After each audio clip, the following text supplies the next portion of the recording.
At last class, we discussed about the main predation technique or the predations, how the population interaction will be takes place. In that first one, we have studied the predation, how the predators which are help or sometimes it will be affected on that prey. Okay, in sometimes the predation, due to that predations, some plants or animals get adopted themselves.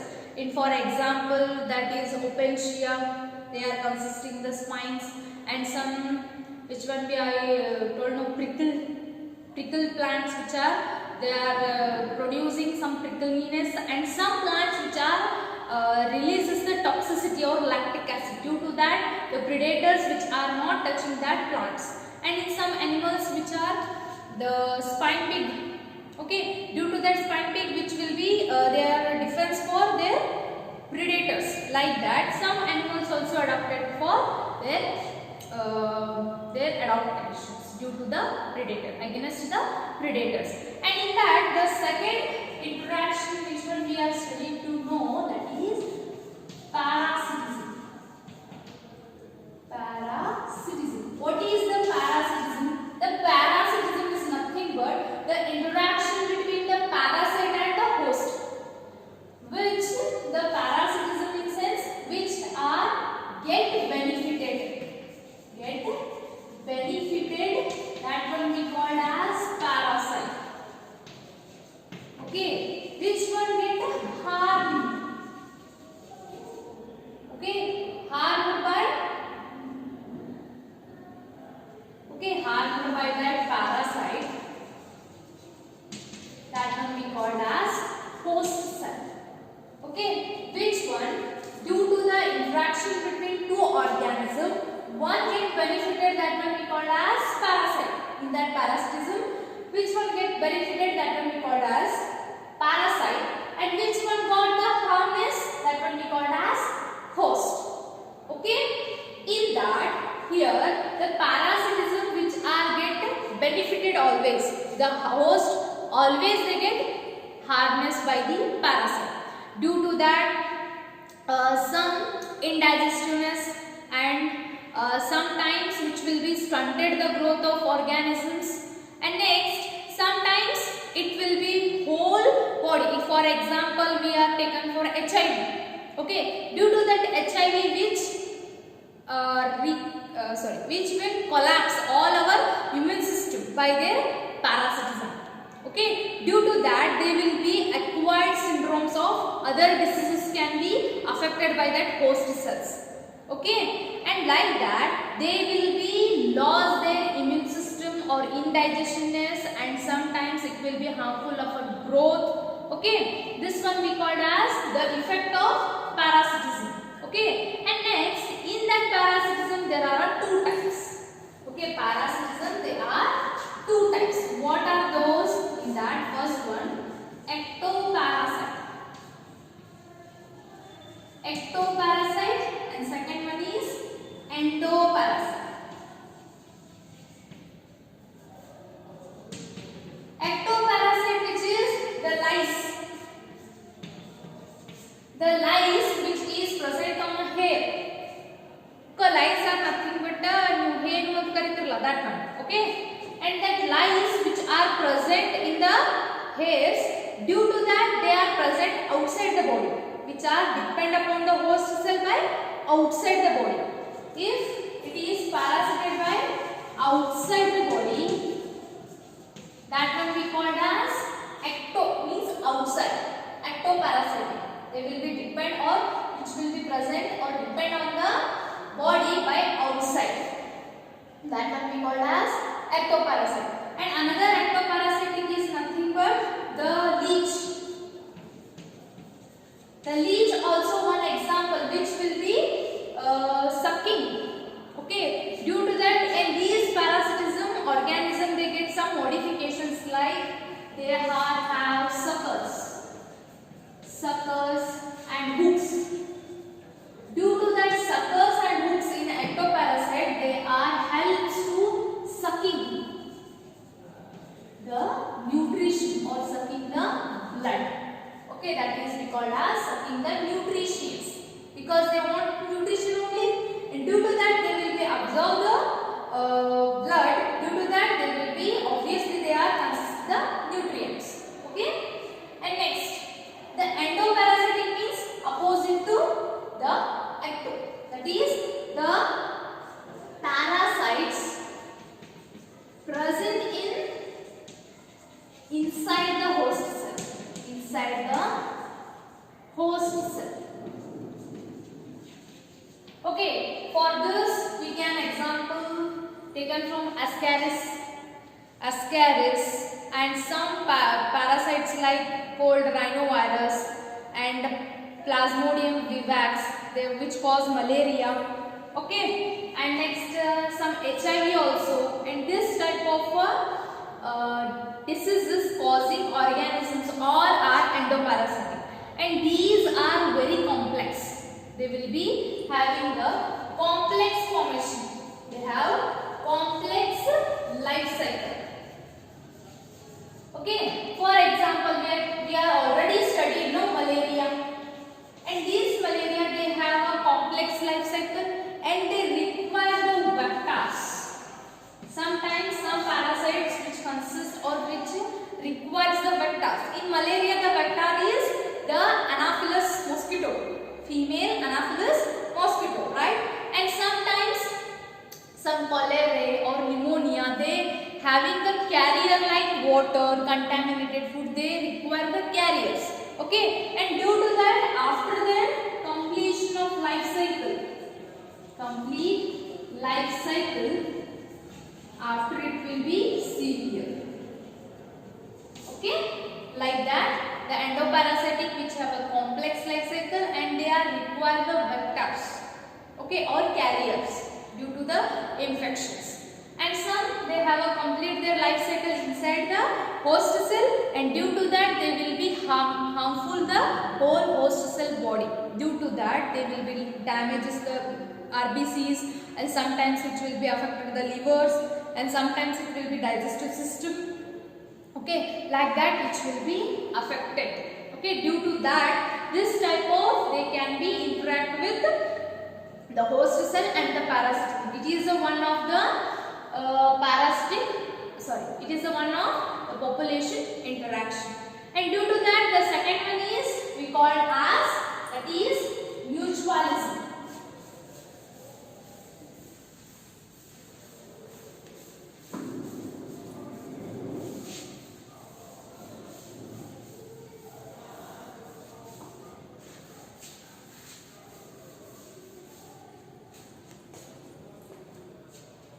The third one is mutualism. In that mutualism, in that chart we are seeing they are both are positive. That is the interaction will benefited for both organisms. Here the two organisms get interaction, both get benefited.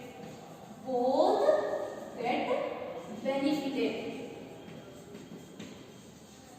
Benefited by interactions. Okay, here in that mutualism they are mutually understood to each other. Sometimes some organism which require for that, for example we are considering one for example that is lichen. In lichen the interaction between two organisms, that is one is algae and second one is fungus. Okay, if the algae which is provided to the fungus, that is food, which is because the algae is photosynthetic and which have a capacity to reproduce the food or they have a nutrition. The algae provide to the fungus that is nutrition, and by the fungus the algae got the water or the holding capacity, the mycorrhiza of the hyphae of fungus which very large and they are branchy. Like that they are very branchy, and due to that they have a capacity to absorb water more. Okay, due to that the algae can be benefited by water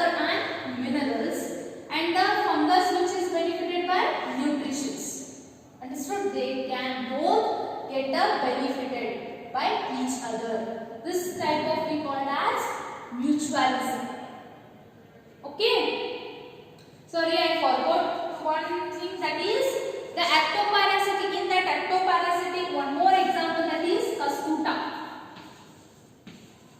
Cuscuta, it is a plant parasite which are depend on a host plant. Okay, and these Cuscuta which will be absorb the whole nutrition of chlorophyll pigments, nutrition from the host cell, and due to that the Cuscuta, this plant will be got all non-chlorophyllous cell can be modified. It will be modified for chlorophyllous to non-chlorophyllous. Okay, due to that they will be dried the whole plants by the Cuscuta. This is one of the plant parasitic, plant ectoparasite. Remember this one. Okay, Cuscuta. Okay, back to the mutualism. Okay, they are both get benefited. This one we called as the mutualism. And also second example, that is Rhizobium bacteria. Rhizobium bacteria in the leguminous plants.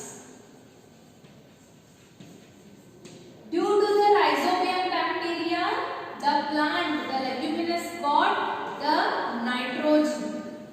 Okay, the nitrogen fixation.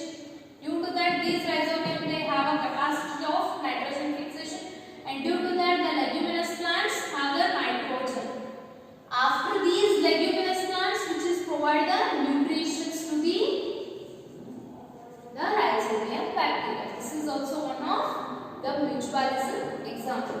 And another one we can study the cyanobacteria, which is also, that is mycorrhiza. In mycorrhiza, this is a one type of a root. In that, the roots associates with fungus. Okay, the roots are associated with the fungus, and the roots which get the nutrition by the fungus, and these fungus which is helps to absorb the waters and minerals. Okay, waters and minerals. These roots of pinus. The roots of pinus. Okay, the pinus roots which are associated with fungi. And another one is coralloid roots. The coralloid roots, in that coralloid roots, here also the cycas roots got from associated with algae. These two are you already studied in a plant kingdom first year. Okay, and these cycas plants which are these algae which provides to this cycas, that is the photosynthetic food, and after that it will be give the nutritions, water, minerals for these algae. Okay, this is a one type of mechanism where the both organism can get benefited, and also the pig flower. In that, the pig flower, here the pig tree and its pollinating agent wasp, and also one example, that is pig tree and the wasp. This pig tree, which is the wasp, which are laid the egg inside this tree or this flower. Okay, and after that, this one, due to that metamorphosis, these larvae which are get nutrited by this pig tree. And what is the benefited from this wasp? That is nothing but the pollination. Okay, which wasp are helps for the pollination, and this pig tree which give the nutrition to that larvae. Okay, this is one of example. This is all about the mutualism. Okay, and these pollinating agents like birds, the pollinating agents like the birds and some insects which are benefited from the plant, that is nectar.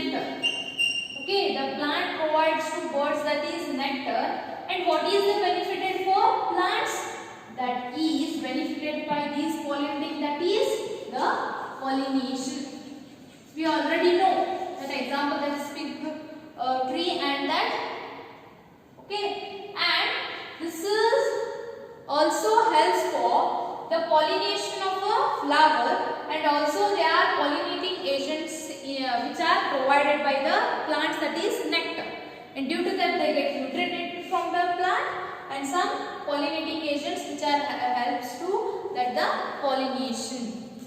And next, some plants and seed dispersal, and some plants which are get dispersal. Okay, what is that? The plant and the seed dispersal.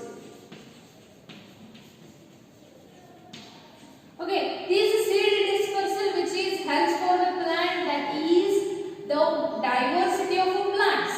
That is the diversity of the plants, which is they are enlarged the growing area, and the plant is get, and some seeds which get, some types of plants which get the nutrition by these seeds. Okay, and this is the one type of a mutualism. Okay, we are seeing the mutualism. And second one we got the commensalism. In that commensalism there is a one get benefited and another one not benefited nor harmful. Okay, that one we called as the commensalism. In commensalism, the examples of this is the orchid. This get benefited by this mango, that is like the epiphytes. The epiphytes are nothing but which are grow on the plant. The grow on the plant, that will be called as epiphytes. In that example, that is orchids. These orchids which are grow on the mango plants. Okay, due to that these mango trees which have benefited by the nutrition. Okay, and like that the clownfish which is present on the tentacle sea, they are not get any benefited nor harmful, but they get benefited by the nutrition. The both almost the wrinkles on the back of face. This is also helps for the absorption of nutrition, and sometimes cattle adult which is present on the grazing cattle, which are helps for the locomotion and the provide the nutrition. This is about the commensalism. Okay, in this commensalism there is a two organism interaction. One get benefited, another one is not nor benefited, neither get benefited nor harmful. Okay, that one we called as the commensalism. Okay, the remaining one, the competition. Okay, we will be studying in a next class. Okay, about these, they are very important for your need. They will be asked for this type of a question. Okay, if the organism get benefited, some get non-benefited or non-harmful. This type of interaction which are seen in, they can ask for example also. They will be asked for direct questions, and also they will be provide the examples. If they will be asked the orchid and mangrove tree, what type of interaction will be takes place in this type of organisms? Okay, or what type of interaction present in orchids and mangroves? Okay, what we are answer will be the commensalism. They will be give commensalism, interaction, and next parasitism, and sometimes they will be give the mutualism. Due to that, the answer will be the commensalism. Okay, like that they will be asked. Please remember the examples plus what is the definition. You can easily remember by this plus minus or the chart. Due to the chart, we can easily remember the what is commensalism, what is mutualism, what is parasitism, okay, so what is competition, and what is the predation, right? And next class we will be discussed about the competition and the next the sex